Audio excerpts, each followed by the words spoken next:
Deus quer que você reine. Cristo é a nossa redenção.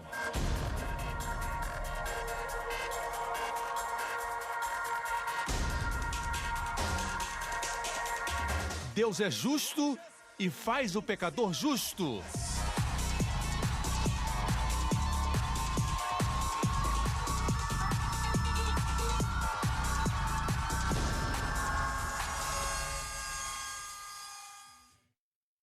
No último programa, sob a graça, o puro fez o impuro puro. Na lei, o pecado é contagioso. Na graça, a santidade é contagiosa. A saúde é contagiosa. Precisamos ensinar para os nossos filhos não terem medo do mundo. Eles têm que ir e contaminar o mundo com a graça, com o amor e com o poder de Deus. Aleluia! Hoje com o pastor Joseph Prince. Quando meus filhos eram pequenos, quando os amiguinhos vinham à nossa casa, eles queriam brincar na cozinha e eu dizia, não brinquem com as facas, não toquem no fogão. Quando os adultos vêm à minha casa, eu não digo para eles, não brinquem com as facas. Porque são adultos. Regras e regulamentos são para crianças. Vocês me escutam? A Bíblia diz em Hebreus 5, o que bebe leite não é treinado na palavra da justiça. Alguém que é bebê na fé ainda não entendeu a palavra da justiça e ainda não é treinado com respeito à justiça de Deus. Se eu perguntar a você, o que é justiça? Bem, justiça é fazer tudo aquilo que se alinha com Deus. Seus atos e tudo que você faz é correto. Quem mostrou que é o bebê na fé? Veja. Um crente maduro, alguém que é desmamado, é alguém que sabe que a justiça na Bíblia, a justiça no Novo Testamento é uma dádiva. Uma dádiva que foi paga por Jesus. Assim, se você não entende a palavra da justiça, você é destreinado quanto à justiça de Deus. E você está confundindo a mensagem. E diz para as pessoas que foram justificadas pelo sangue que elas precisam ser justas. Amém? Da mesma forma que o diabo disse para Adão e Eva que eles seriam como Deus quando eles já eram como Deus. Assim, quando eles tentaram ser como Deus, eles caíram da graça. A justiça é uma dádiva e após receber, se você fica tentando ser justo, você cai da graça. Vocês me escutam? Justiça é a revelação do Evangelho. Esquecemos que o Evangelho é a justiça pela fé. Assim, quando ouvimos as pessoas dizerem a América deve voltar para a justiça. Eu entendo essa terminologia e aprecio as boas intenções e as motivações que as pessoas têm em proclamar isso. Eu creio que muita gente que proclama isso é gente boa, de bom coração, mas o que elas querem dizer é isso. Pare de fazer o errado, faça o que é certo e a América vai ficar bem. Essa não é a resposta. Ou então Jesus não precisaria ter vindo. A lei já foi dada. Se podemos parar o erro e fazer o que é certo, não precisamos de Jesus. É isso que a lei tem ensinado. Não, amigo. Mas o que precisamos é que a América volte para o dom da justiça. E entenda o que é o Evangelho. Existe esperança para a América. Não esqueça que os que fundaram essa nação não eram pessoas que pensavam em parar o erro e fazer o certo. Eram pessoas que criam em Jesus Cristo e não se vergonhavam dele. Está na Constituição. Eles não esconderam. Eles eram crentes do Evangelho de Jesus Cristo. Eles proclamavam o Evangelho abertamente. Amém. Eles eram crentes. Crer certo produz viver certo. Produz liderança íntegra. Liderança excelente. Mas nós queremos esses resultados sem crer no Evangelho. É como dizer, seja íntegro, seja honesto.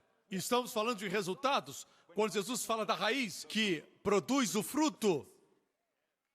Em Gálatas 5, o apóstolo Paulo fala a respeito do fruto do Espírito. E todos nós queremos o fruto do Espírito, amém? Queremos o amor, a alegria, a paz, a gentileza, a bondade, a fé, a mansidão e o controle próprio. O controle próprio é um fruto do Espírito. Não esqueça que a lista dos frutos do Espírito está ali em Gálatas 5, mas Gálatas 1 2, capítulo 3, 4, Paulo fala a respeito da lei e da graça. Lei, graça, lei e graça. Então ele diz, se você está sob a graça, existe fruto. Se está sob a lei, tem obras. Eu acho muito interessante que ele chama obras da carne, não o fruto da carne. Mas quanto ao Espírito, ele fala de fruto, porque obras são resultado do esforço. Fruto é o resultado da vida. Assim, quando Israel se submeteu à lei e disse tudo que Deus ordenar, nós faremos, parecia nobre, mas era justiça própria. Logo em seguida vemos o bezerro de ouro. Quebraram o primeiro mandamento. Mas antes, eles disseram, nós podemos fazer. Sem Deus. Deus, de agora em diante, não nos abençoe por causa da sua graça. O Senhor nos fez atravessar o Mar Vermelho por sua graça. Nós não merecíamos, mas o Senhor fez. O Senhor também nos deu o maná do céu por causa da sua graça. Mas daqui para frente, nós merecemos a bênção. Nos dê leis. Tudo que o Senhor ordenar. E ainda não conheciam os 10 mandamentos. Tudo que o Senhor mandar, podemos cumprir. Pode mandar. Logo a seguir, o bezerro de ouro. Vocês me escutam? A Bíblia diz em 1 Coríntios 15 que a força do pecado é a lei. Não é a graça é o antídoto. Amém? Assim, no que se refere à lei, o diabo tem nos feito pensar que a esperança, o amor, a alegria e a paz são básicas. Mas, santidade, amém, tem até que postar a voz. Ei, Deus é santo, santo, santo. Deus é santo, irmãos, ele é 3 vezes santo. Assim era Cristo quando estava aqui na terra. Mas ele era disponível. Os fariseus não gostavam disso. Eles queriam Deus confinado no Santo dos Santos, distante do povo, para que eles tivessem que vir por mim. O povo precisava vir através deles. Eles não gostavam de Jesus ter feito Deus tão acessível. Veja bem, Deus quer que o homem conheça na sua santidade? Deus é santo. Jesus era santo aqui na terra? Sim. Vamos ver Pedro, Paulo e João. Paulo era um homem de inteligência e nas suas epístolas ele diz, Cristo não conhecia pecado. João era o apóstolo do amor. Ele diz que em Cristo não havia pecado. Pedro era um homem de ação. Ele diz que Jesus não cometeu pecado. Como você olhar para Jesus, ele não tem pecado. Você me escuta? Mas é assim que ele quer que nós o conheçamos? O Deus 3 vezes santo? Se fosse assim, a mulher com fluxo de sangue não teria tocado nele. Porque pela lei ela seria apedrejada. Amém? Ninguém se aproximaria, nem mesmo o leproso, se visse somente sua santidade. Deixe-me perguntar algo, certo? Responda do coração. Pelas histórias que você lê na Bíblia e pelas experiências que você tem, quando um anjo aparece, não é Deus, um anjo aparece, qual a primeira reação das pessoas? Elas se prostram e dizem, afaste de mim, eu sou pecador. Certamente morrerei, eu vi a Deus. Do que estão conscientes? Existe alguém que se prostra e diz, a tua bondade é melhor que a vida, Senhor. Alguém faz isso? Não. Mesmo as pessoas na Bíblia, quando o Senhor aparecia para eles, ou um anjo aparecia, a reação deles era, afaste-se de mim. Eu morrerei, como disse Manoá, o pai de Sansão. Certamente morreremos porque vimos ao Senhor. Ele disse para sua esposa. Eram conscientes. Não precisamos ensinar que Deus é santo. Todos são conscientes, instintivamente conscientes que Deus é santo. O que precisamos ensinar é a graça, seu amor, a esperança que Ele dá, a paz que Ele quer dar. Para isso requer o Espírito Santo. Veja, se a lei é profunda, toda religião tem leis, mas não tem o Espírito Santo. Tem? Toda religião ensina a lei, mas só o Espírito Santo pode ensinar a graça. Você entende? Quando faz o bem, tem o bem. Quando faz o mal, tem o mal. Todos entendem isso. Mas ensinar que você pode receber o bem que não merece, porque alguém recebeu o mal que você merecia, isso requer o Espírito Santo. Requer poder divino para ensinar, para impartir, para pregar. Não ouse dizer que isto é profundo e aquilo é raso, é básico. Você se lembra de Pedro? Vamos analisar uma das primeiras vezes que encontrou Jesus. Foi seu irmão André que o levou a Jesus. André levou Pedro a Jesus. Você lembra? Foi o primeiro encontro de Pedro com Jesus, mas depois ele deixou o Senhor, voltou a pescar. Ele estava no barco, não havia pescado nada e Jesus apareceu a ele. Quando Jesus permite darmos algo a ele, é porque quer nos abençoar. Quando o Senhor pede alguma coisa de você, Ele está preparando. Entre tantos, Ele escolheu você. Você conhece a história? Ele pescou tantos peixes que o barco começou a afundar. Ele teve que pedir ajuda. Eu gosto desse tipo de bênçãos. E de repente, Pedro olhou. Foi um dos primeiros encontros com Jesus. Ele olhou e disse: afasta de mim. Eu sou um pecador. Não precisou que ninguém ensinasse. Nesse encontro de Pedro com Jesus, que aspecto de Jesus ele estava mais consciente? O seu amor ou sua santidade? Sua santidade. Aparta de mim, porque eu sou um pecador. Foi a compreensão da sua santidade. Você me acompanha? 3 anos e meio depois, após andar com Jesus, crescer, certo? Mas ele ainda tinha justiça própria. Na noite da Páscoa, ele disse para Jesus, se todos estes, e ele disse na cara deles, se todos esses te abandonarem, eu, Pedro, eu nunca te deixarei. Where you go, I'll follow. You'll always be my true love, from now until forever, yo.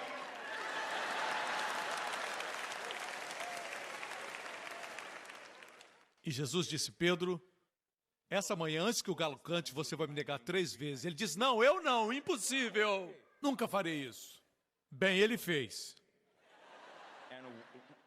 E sabe como fez? Ele não somente negou Jesus, mas amaldiçoou e jurou. Eu gosto de como Lucas narra. O galo cantou e Jesus estava preso no pátio do sumo sacerdote e, quando Pedro negou, Jesus olhou fixamente para ele. Algo naquele olhar disse, Pedro, eu ainda amo você. Eu sabia que isso ia acontecer, mas eu orei por você, Pedro, para que quando você se converter, você fortaleça os seus irmãos. Havia algo naquele olhar. Quebrou o coração de Pedro. Pedro foi chorando.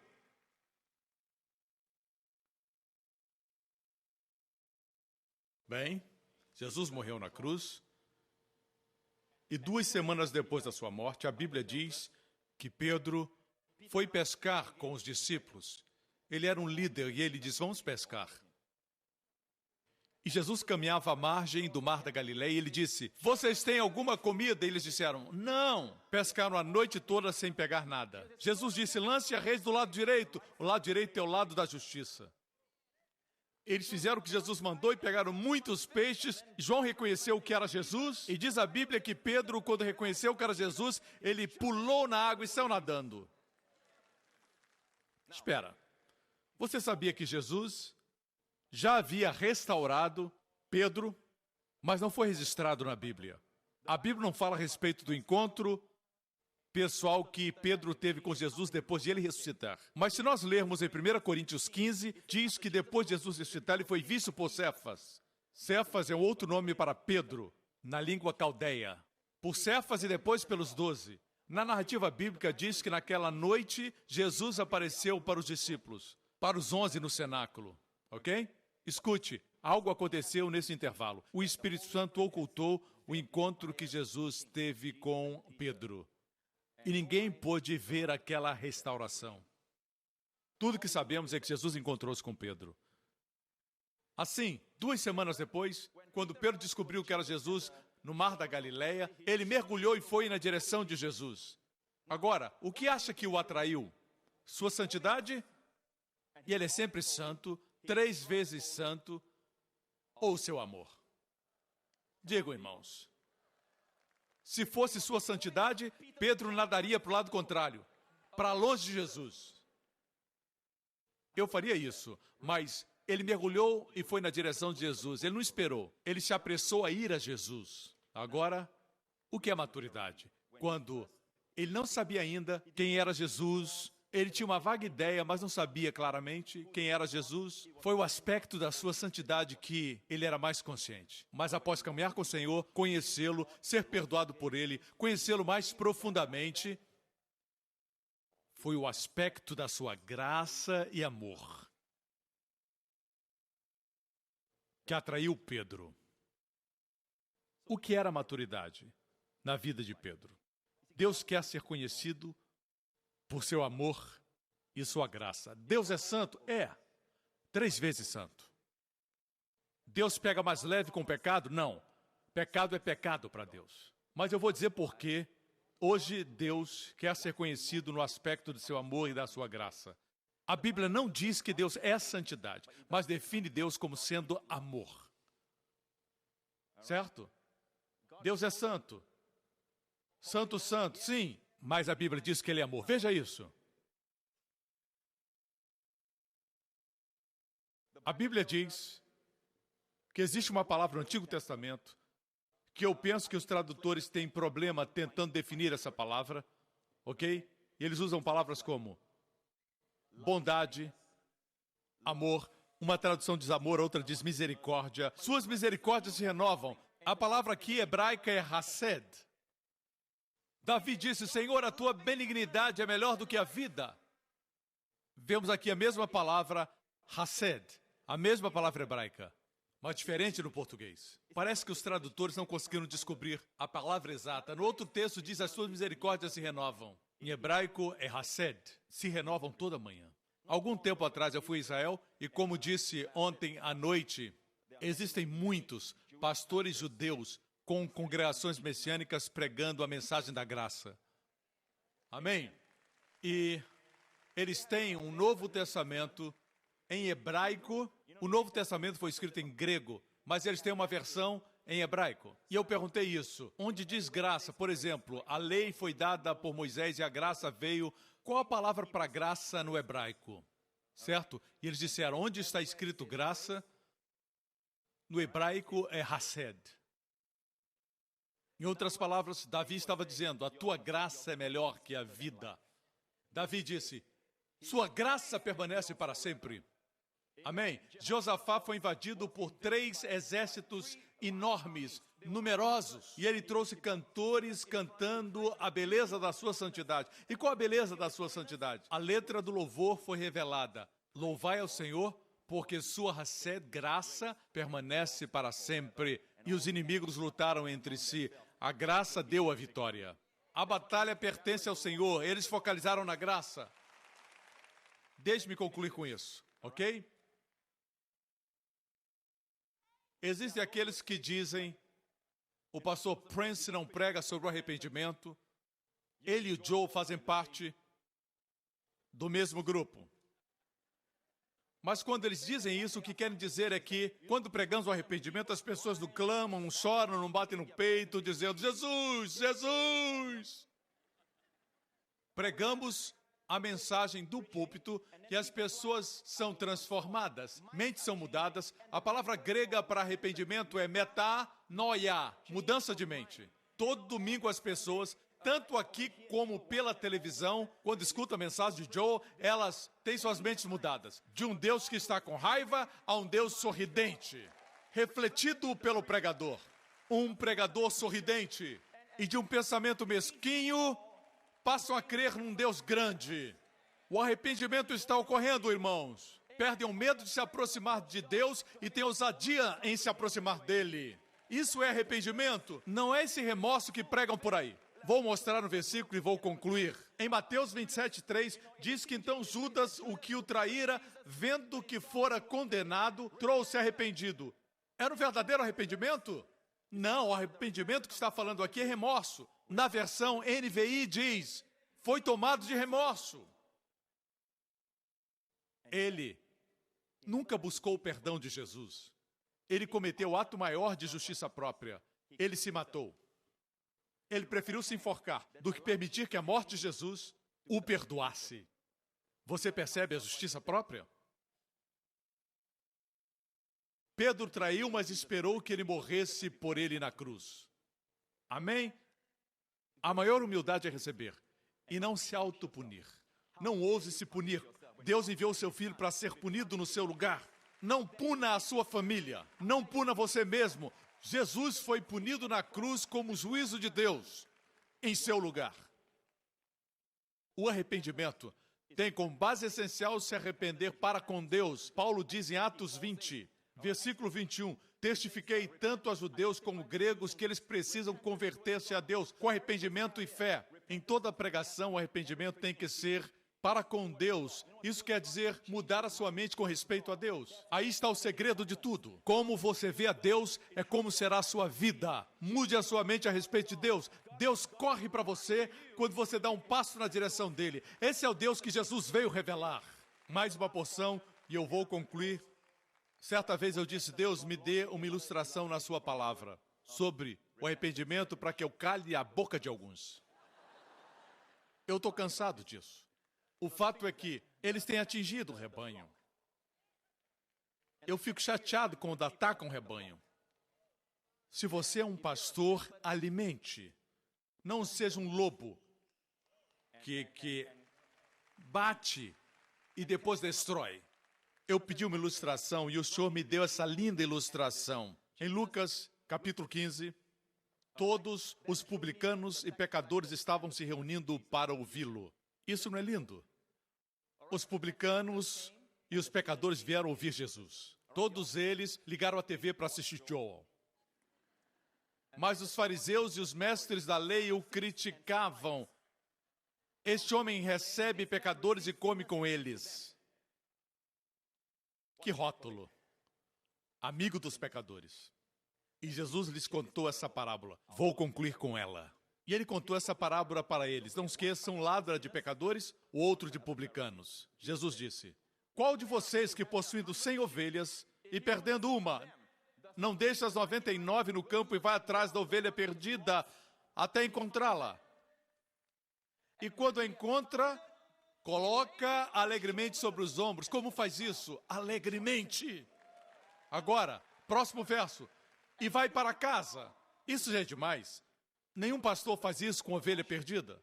Ele pode bater na ovelha, mas se alegrar e convocar uma festa, todos os vizinhos diriam, esse sujeito é um maluco. Ao chegar, reúne seus amigos e vizinhos e diz, alegrem-se comigo, pois encontrei minha ovelha perdida. Agora vejam isso, eu lhes digo que da mesma forma haverá mais alegria no céu por um pecador que se arrepende. Você vê a palavra arrependimento aí? A palavra está aí? Haverá mais alegria no céu por um pecador que se arrepende do que por 99 justos que não precisam arrepender-se. Eu li isso e disse, Senhor, como essa ovelha perdida se arrependeu. Estava escrito arrependimento e eu disse, Senhor, deixe-me ler de novo. O bom pastor deixou as 99. O bom pastor foi. O bom pastor buscou. O bom pastor encontrou. O bom pastor carregou. O bom pastor colocou nos seus ombros para que ela não tivesse mais que caminhar. Ela dependeu da sua força e seu poder. O bom pastor trouxe para casa. O bom pastor convocou uma celebração. O bom pastor se alegrou. Eu disse, Senhor, eu não vejo ovelhas se arrependendo. O bom pastor fez tudo. E o Senhor me disse, isso é arrependimento. A ovelha consentiu ser carregada. A ovelha consentiu ser amada. A ovelha consentiu em descansar nos seus ombros. Sempre que você faz isso, consente em ser amado. Consente em descansar no seu poder. Em descansar no seu coração de amor. Aí está o arrependimento. Jesus recebe toda a glória. Não precisa gritar, se arrependa, se arrependa, se arrependa. ou sentir remorso como Judas, isso não é o verdadeiro arrependimento. Amigos, é tempo de estudarmos a Bíblia por conta própria e vermos que esse Jesus maravilhoso, 2000 anos atrás, foi crucificado. No tempo do profeta Elias, quando ele construiu um altar com 12 pedras, ele mandou que derramasse água no sacrifício 3 vezes, como que dificultando Deus derramar fogo vindo do céu. Mas o fogo veio. Aquele fogo, o fogo do juízo, consumiu o sacrifício, consumiu todas as 12 pedras, até que nada foi deixado. No antigo pacto, o juízo era maior do que o sacrifício. Mas no novo concerto, quando Jesus, o sacrifício, foi pendurado na cruz, ele absorveu toda a justiça e a indignação contra toda a impiedade, contra todos os pecados. Ele absorveu tudo até que nada foi deixado. Foi como um redemoinho. Ele absorveu tudo no seu corpo e ele disse, está consumado. E não sobrou nada. Não havia mais maldição, não havia mais juízo. Mas Jesus continuava vivo. Ele disse, Pai, e dessa vez, após absorver tudo, o sacrifício permaneceu.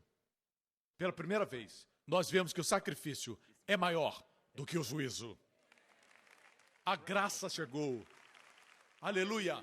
E nós somos os beneficiários. Amigo, escute. Deus continua santo, mas pelo que Cristo fez, os justos olhos de Deus viram os seus pecados, os meus pecados, sobre o corpo de Jesus.